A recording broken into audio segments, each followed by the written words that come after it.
Não? Então vamos iniciar a nossa escola bíblica. Estamos na Igreja Batista Renovada, no Jardim Brasil. Esta é a nossa escola bíblica. O assunto permanece. Teologia em perguntas e respostas, parte 7. A 7ª semana. E nós temos hoje aqui, deixa eu confirmar, que na outra semana eu falei que era 7 e não era 7. Hoje são quantas perguntas? Quantas perguntas são, Dineia? 7, né? São 7 perguntas, irmãos. 7 perguntas de cunho teológico, bíblicas, muito interessante. E nós vamos procurar responder para os irmãos dentro daquilo que nós entendemos ser a resposta para cada uma destas questões. Tá bom? Então vamos lá. Primeira questão. A mulher deve usar véu na igreja? E quanto ao homem?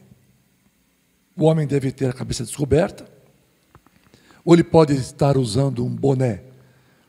Como a gente tem visto em algumas igrejas, né? Alguns costumes estranhos. Vamos então procurar responder, né?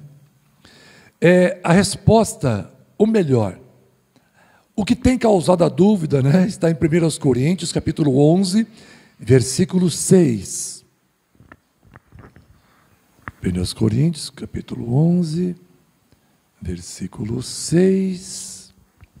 Diz assim: portanto, se a mulher não se cobre com o véu, tosquice também.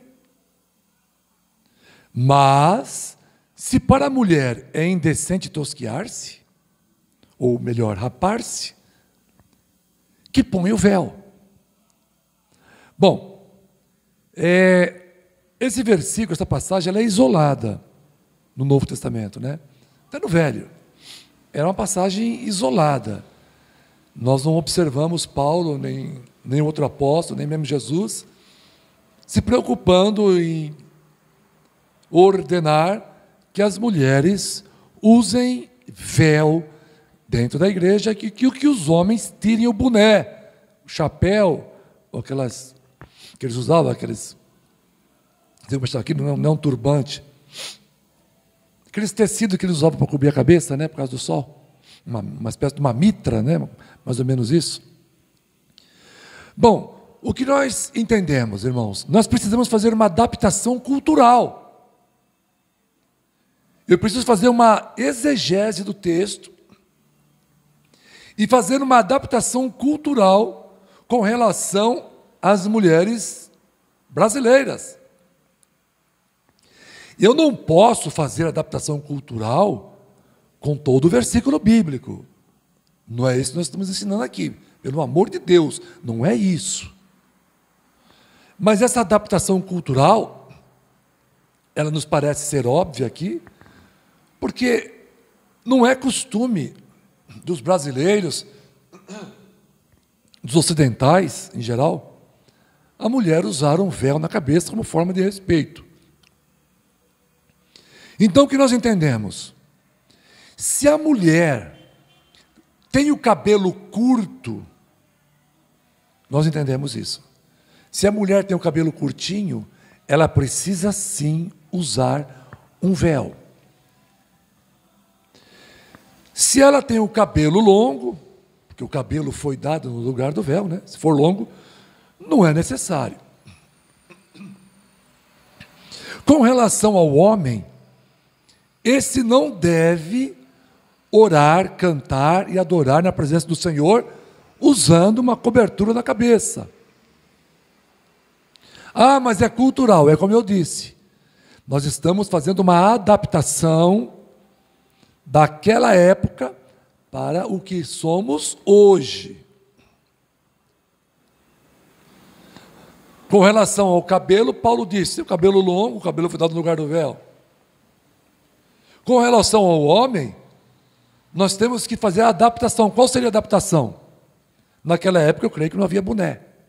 Eles usavam outro tipo de cobertura na cabeça, nem chapéu. Com relação aos homens, pelo que lemos neste texto, não é correto um homem ter o cabelo crescido e nem um homem usar uma cobertura na cabeça dentro da casa de reuniões, onde nós nos reunimos como igreja. Então, não é correto nós nos reunirmos e o irmão está de boné, tá? Eu acredito, não, isso tem nada a ver. Alguém deve estar pensando aí, pastor, isso não tem nada a ver, Deus está lá preocupado com o boné. Quer dizer, Deus não está preocupado com o boné, mas você não vai numa entrevista de emprego com boné. Por que você não vai numa entrevista de emprego com boné? Poderia me explicar? Eu passei pelo médico esses dias, eu costumo usar boné. Desde que eu passei a buscar minha neta na escola, eu comecei a andar no sol, não fui agraciado com uma cobertura, né, capilar. Então, para proteger a cabeça, eu comecei a usar boné, para buscar minha neta na escola, que eu ando 1 quilômetro no sol e volto 1 quilômetro no sol. Então, eu comecei a usar boné, acabei gostando, comecei a usar o tempo todo boné, comecei a usar. Esses dias eu fui com a minha esposa no médico. Uma vez eu fui para ser atendido, outra vez foi ela que foi atendida no oftalmo. E na hora de entrar na sala do médico, por respeito àquele ambiente, eu retirei o boné. É instintivo, irmãos. É instintivo. Não é possível que uma pessoa está dentro da igreja, um pastor pregando o evangelho. Tem cabimento estar de boné aqui? Terno e gravata. Terno e gravata põe um boné na cabeça? Não tem cabimento. Tem coisa que é uma questão de inteligência. Desculpa eu usar esse termo agora. Parece até meio agressivo, né, Dinei? Mas é uma questão de inteligência, gente. É pecado já usar pijama? Ah, Deus está lá ligando para o pijama? Não, Deus não está ligando para o pijama. Mas você acha correto eu vir para a igreja de pijama? Ainda mais se for curto. Imagine eu de pijama aqui, pijama curto aqui pregando. Tem lógica? Tem cabimento? Não tem. Nem precisa estar escrito isso na Bíblia, irmãos. Então, trazendo esse texto de 1 Coríntios 11 para os nossos dias, não tem cabimento um homem, seja jovem, seja o que for, estar de boné dentro da igreja, a não ser que ele tenha algum problema, uma ferida que ele quer esconder com o boné. Tenho certeza que Deus vai compreender isso, e a igreja também. Tenho certeza que Deus vai compreender. Mas fora isso, eu não vejo lógica. Esses dias observei até pastores de boina, boné dentro da igreja. Não vejo lógica disso, não, irmãos, sinceramente. Tá? Não vejo lógica nisso, não. Assim como o texto parece ser claro, né, com relação também ao cabelo feminino. A mulher não deve cortar o cabelo igual um homem. Se cortar o cabelo igual um homem, curtinho, tem que pôr o véu. Porque é vergonhoso para a mulher estar com cabelo de homem na igreja. Ou não? Imagina uma mulher com cabelo igual o meu aqui. Fica bem? Não fica, irmãos. Não fica bem. Cabelo curtinho é para homem, não é para as mulheres. Ah, uma questão de cultura. É a nossa cultura no Brasil.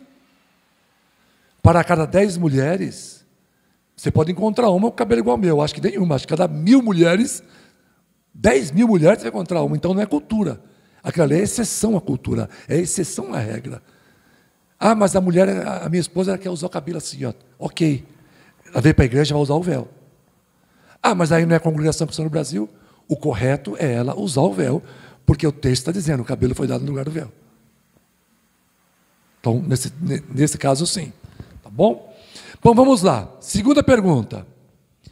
Quem estará no grande trono branco julgando? Os irmãos estão percebendo que eu saí de um assunto e entrei em outro, né? É assim, nós estamos trabalhando com perguntas de assuntos aleatórios, tá bom?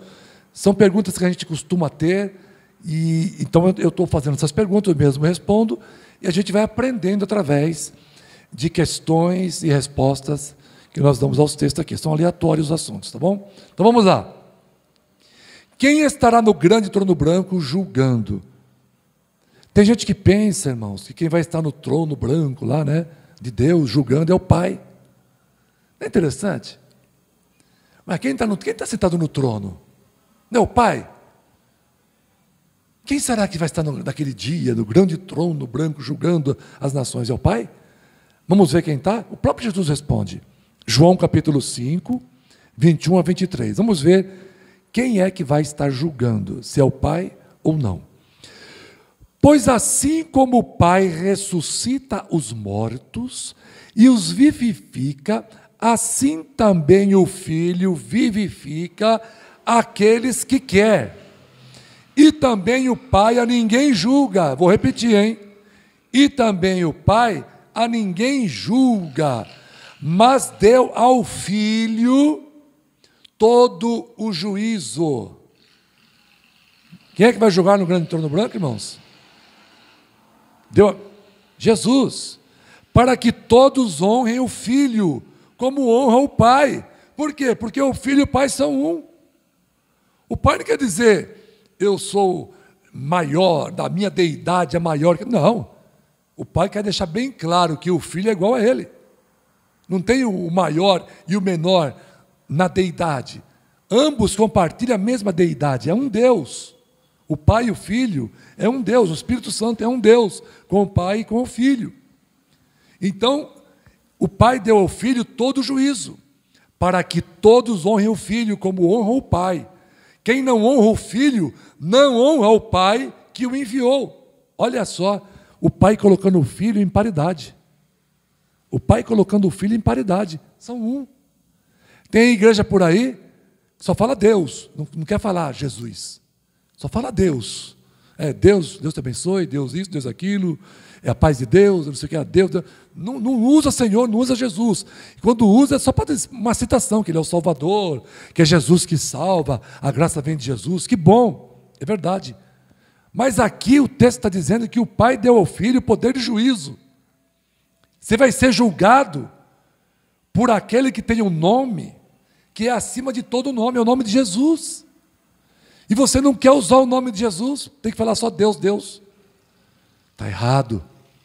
Isso está errado, isso é uma heresia. Pode falar Jesus. A Edneia estava dando aula aqui no domingo, para as crianças, e ela fez uma pergunta: quem é o melhor pai que existe, né? Mais ou menos assim. Quem é o maior pai que existe? É o maior. Quem é o melhor, falou, quem é o melhor pai que existe? Uma criança disse, Deus.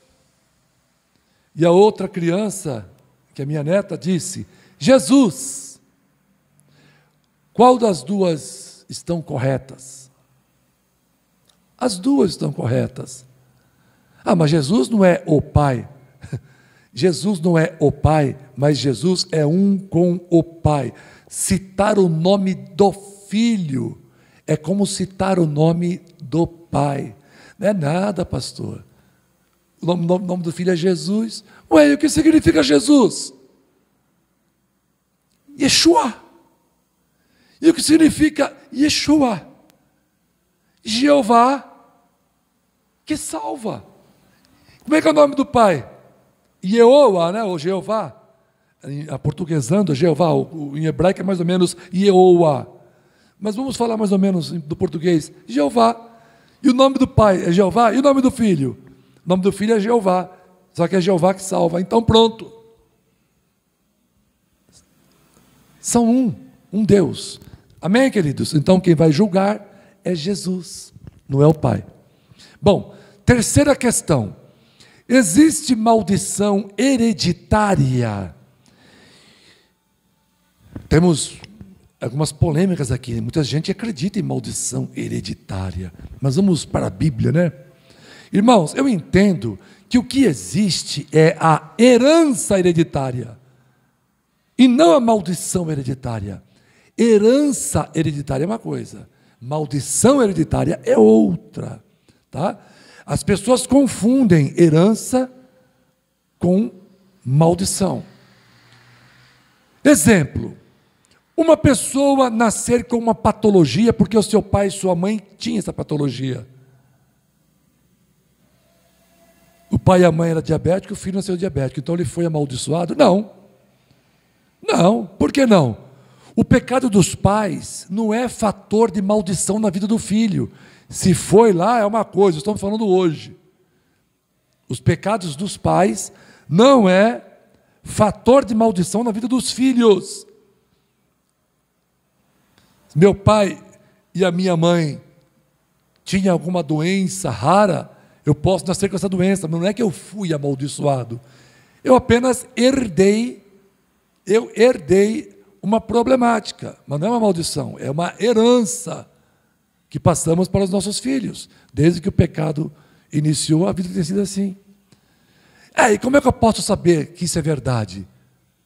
Que não existe maldição hereditária? É só ler Ezequiel, capítulo 18, versículos 20 a 21. Olha só. A alma que pecar, essa morrerá. Qual é a alma que vai pecar? Que vai morrer, irmãos? A alma que pecar. Não é a alma que foi amaldiçoada por causa dos pais. A alma que cometer o pecado, ela vai morrer.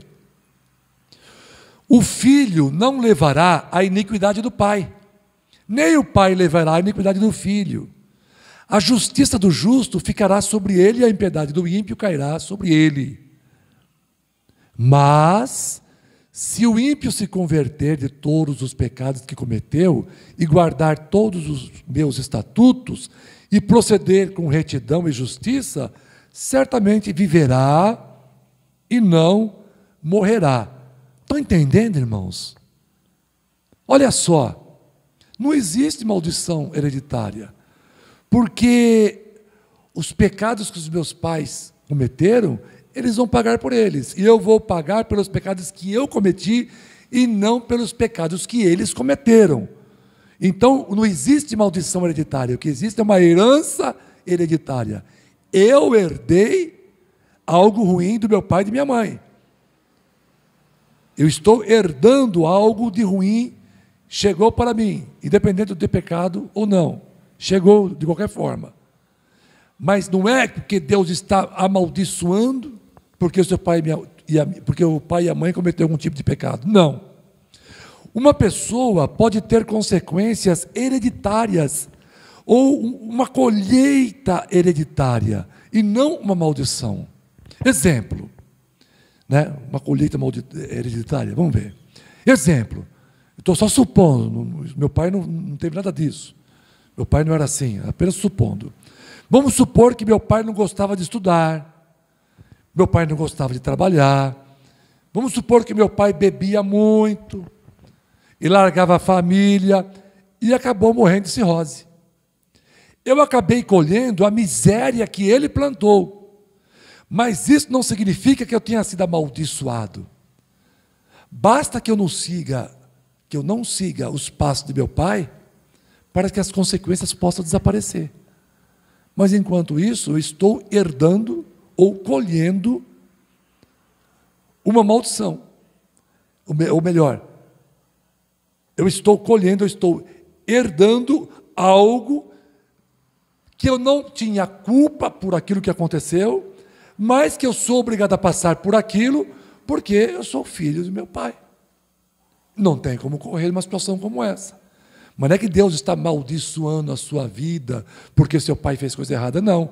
É que eu estou herdando os erros dele. Tá? É diferente de maldição hereditária.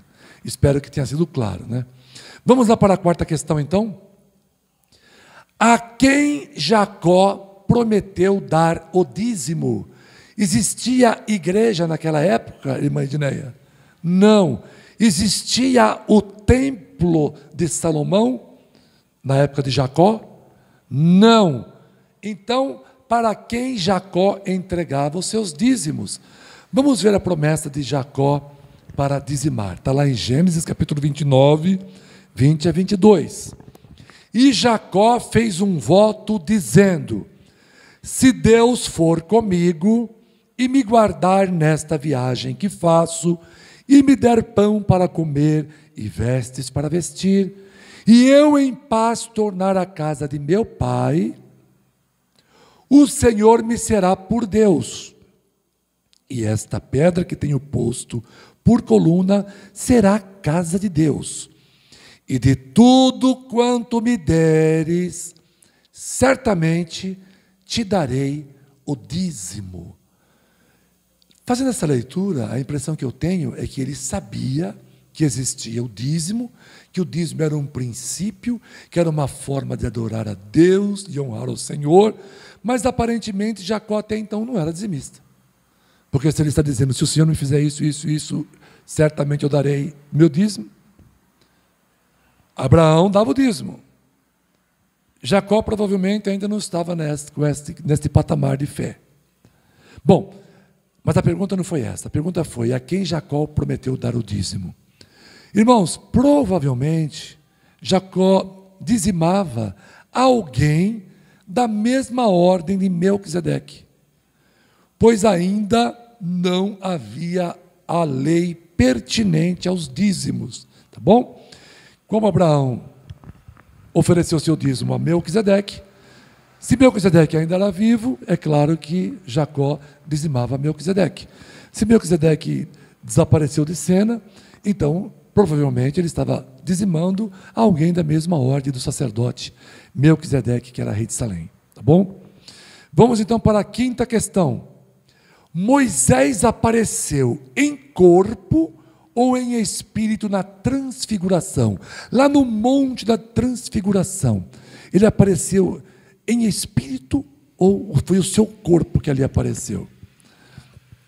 Bom, eu não acredito que Moisés apareceu em corpo, porque na minha concepção Moisés morreu, né? O seu corpo não poderia aparecer se ele estava morto, né? Nós não cremos em zumbis, não é isso? Mateus capítulo 17, versículo 9. E descendo eles do monte, Jesus lhes ordenou, dizendo: a ninguém conteis a visão, até que o Filho do Homem seja ressuscitado dentre os mortos. A ninguém conteis o quê, irmãos? A visão. Nós entendemos, irmãos, que Moisés apareceu em espírito, mesmo porque parece que aquilo foi apenas uma visão, algo parecido com uma encenação com projeção oleográfica de uma imagem. Aparentemente, não tenha sido exatamente isso, porque Jesus falou: a ninguém conteis a visão.